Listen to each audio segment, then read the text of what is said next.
नमस्कार, आप देख रहे हैं तेजल मीडिया और मैं हूं प्रेमाराम भादु। आपको बता दें कि राष्ट्रीय लोकतांत्रिक पार्टी के संयोजक हनुमान बेनीवाल की बात मैं आज करने जा रहा हूं।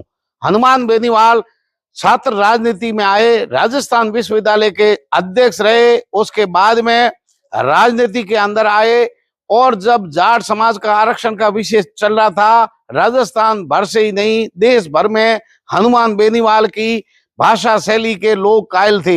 आपको बता दें कि हनुमान बेनीवाल के पिता रामदेव चौधरी विधायक रहे हुए हैं, कई बार उन्होंने चुनाव लड़ा और उनके बाद में हनुमान बेनीवाल के परिवार पर कई संकट आए, लेकिन बेनीवाल जो है उन संकटों से निकले, राजनीति में आए, विधायक बने, सांसद बने, लेकिन उसके बाद में संघर्ष के साथ उन्होंने राष्ट्रीय लोकतांत्रिक पार्टी का गठन किया, पार्टी का विस्तार किया, उपचुनाव भी चुनाव लड़े, लेकिन पिछले चुनावों के अंदर 3 विधायक भी जीताए, कई प्रधान डेलीगेट भी बने।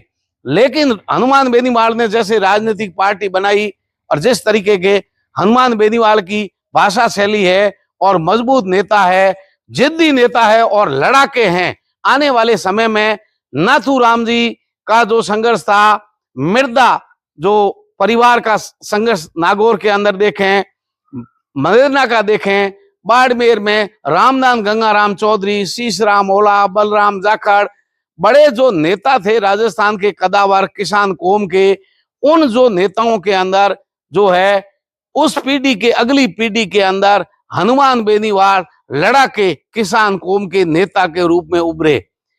हनुमान बेनीवाल का युवाओं के अंदर बहुत ज्यादा क्रेज था, लेकिन पार्टी बनाने के साथ में स्वार्थी लोग पार्टी के साथ जुड़ते गए और उन लोगों को तत्काल राजनीतिक भूख थी, फायदा था, लेकिन लंबे संघर्ष करने वाला आदमी हनुमान बेनीवाल हमेशा संघर्ष करता रहा, हर किसी के साथ गया, लेकिन किसान कौम जाट कौम के अंदर हनुमान बेनीवाल के कद का लड़ाका नेता आज तक पैदा नहीं हुआ।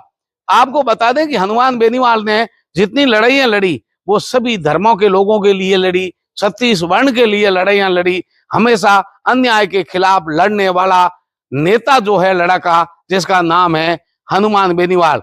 हनुमान बेनीवाल जब भी जरूरत पड़ी किसान कौम को, उस समय हनुमान बेनीवाल सत्ता को ठोकर मारते हुए किसान कौम के साथ खड़ा रहा। लेकिन बेनीवाल का दुर्भाग्य आप देखिए कि एक के बाद एक लोग राजनीतिक सत्ता लोलुप थे, जो हनुमान बेनीवाल में सत्ता की चाबी देख रहे थे, सत्ता के सिंहासन पर हनुमान बेनीवाल को देखने के लिए साथ में जुड़े थे, वो एक के बाद एक किनारा करते गए। हनुमान बेनीवाल के विरोधी कह रहे हैं हनुमान बेनीवाल की भाषा शैली ठीक नहीं है, हनुमान बेनीवाल लंबे समय तक किसी को साथ में नहीं रख सकते। लेकिन ये जो लड़का आदमी है, ये 25 ही 25 लोकसभा क्षेत्र के अंदर वोट बैंक रखता है। आज भी उनके कार्यकर्ता हर क्षेत्र के अंदर है, कितने ही लोग पार्टी से चले जाए, कितने पार्टी में आ जाए, लेकिन हनुमान बेनीवाल का जो क्रेज है वो आज भी सर चढ़ करके बोल रहा है। बेनीवाल जो है दोनों पार्टियों के लगातार संपर्क में है, किसी पार्टी के साथ कभी भी समझौता हो सकता है। हनुमान बेनीवाल का जो क्रेज है, उनका जो जनाधार है, उसको दोनों पार्टियां हल्के में नहीं ले रही है, ना ही उनको नकार रही है।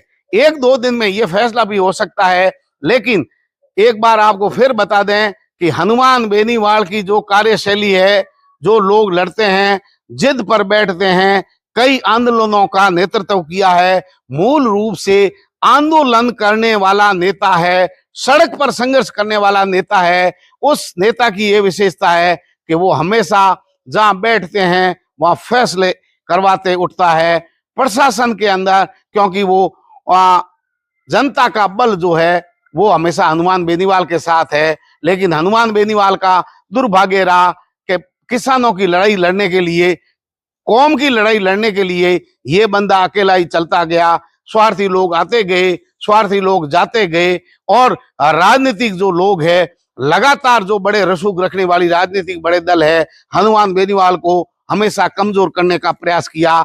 हनुमान बेनीवाल को दोनों तरफ से घेरने के लिए पार्टी ने पिछले 5 सालों में, राजनीतिक बड़े दल है उन्होंने हमेशा ही ये प्रयास किया, और आज ये स्थिति हो गई है कि हनुमान बेनीवाल को तोड़ करके अपने क्षेत्र में सीमित करने के लिए विधानसभा चुनाव में घेरने की रणनीति बनाई। उनके बाद अब लोकसभा में हनुमान बेनीवाल को घेरने की दोनों पार्टियां रणनीति बना रही है। लेकिन हनुमान बेनीवाल के जनाधार को देखते हुए सब जो प्रत्याशी खड़े हो रहे हैं उन सब के हाथ पांव फूल रहे हैं। उनको पता है कि हार जीत का आंकड़ा हर लोकसभा क्षेत्र के अंदर हनुमान बेनीवाल के पास है।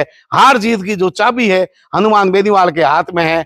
ऐसे में हनुमान बेनीवाल जो है, आज बाड़मेर के अंदर भी लोकसभा क्षेत्र जो है जैसलमेर, इसमें ऐसी स्थिति, नागौर, जोधपुर, जालोर के आसपास की सीटों की अगर गणित देखें तो यहाँ खड़े हुए प्रत्याशियों को डर लग रहा है कि आखिर हनुमान बेनीवाल का फैसला क्या होगा, हनुमान सेना का रुख क्या होगा। क्योंकि ये जो सेना है ये बंदर सेना है, ये कहीं भी कूद पड़ सकती है, किसी के पक्ष में हो सकती है, किसी के खिलाफ जा सकती है।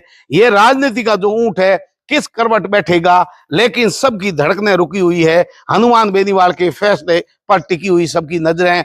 1-2 दिन में फैसला होगा और उसके बाद में हो सकता है जिस दल के साथ जाएंगे उसका फायदा निश्चित रूप से होगा।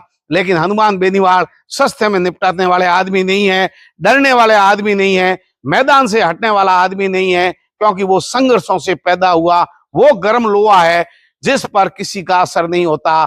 हनुमान बेनीवाल हनुमान है, वो हर बाधा को पार करने वाला है, हर लंका को जलाने वाला है। बेनीवाल इस समर से भी निकलेंगे, इस जो बाधा है इसको भी पार करेंगे। आने वाले समय में हनुमान की जो ताकत है उसको लोकसभा क्षेत्र में लोग देखेंगे। कुछ भी हो जाए बेनीवाल बेनीवाल है और ताकत के साथ उभरेंगे। देखते रहिए तेजल मीडिया। नमस्कार।